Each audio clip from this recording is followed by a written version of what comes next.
Hey everyone! Today I'm diving into a disaster that's turned lives upside down in northeastern Nigeria. The Alau Dam in Borno state has collapsed after relentless heavy rains causing catastrophic flooding in Maiduguri, the state capital.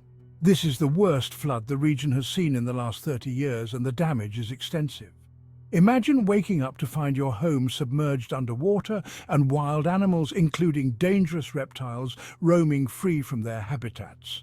That's the terrifying reality for the people of Maiduguri right now. The floodwaters have not just destroyed homes, but also decimated local wildlife. Authorities have reported that 80% of the animals at the local zoo have perished.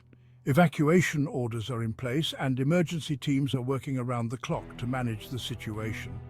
But the full extent of the damage and the number of affected individuals are still being assessed. Roughly 15% of Maiduguri is underwater, affecting over 23,000 households. Emergency officials fear that the situation could worsen, with projections indicating that over 200,000 people could be impacted. Key city infrastructure, including the post office and the zoo, are inundated. Over 150,000 people have been displaced, and temporary shelters have been set up to accommodate them.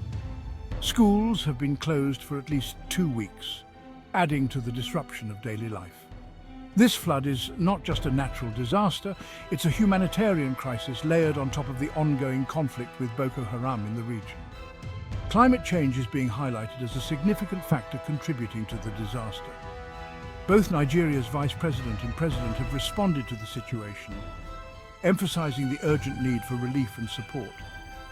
The community is in dire need of aid as they navigate this crisis. From homes to habitats, the flood has left a trail of destruction that will take years to rebuild. It's a stark reminder of the unpredictable power of nature and the urgent need for climate resilience. Stay tuned for more updates and consider supporting the relief efforts if you can. Thanks for watching. Be sure to like, subscribe and hit the notification bell for more in-depth coverage of major world events. Take care and stay informed.